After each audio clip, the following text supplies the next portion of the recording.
Well, RW down here in the Mountain Storm Workshop with Venus the Shop Cat.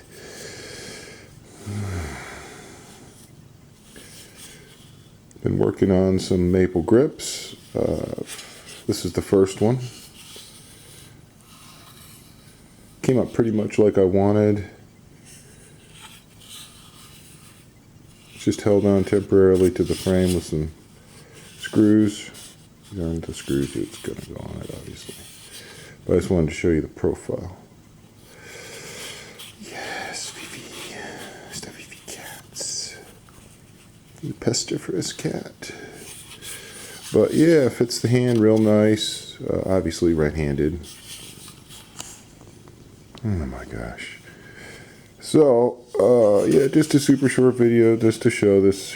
And I'm going to work on the second set, see which one comes out better.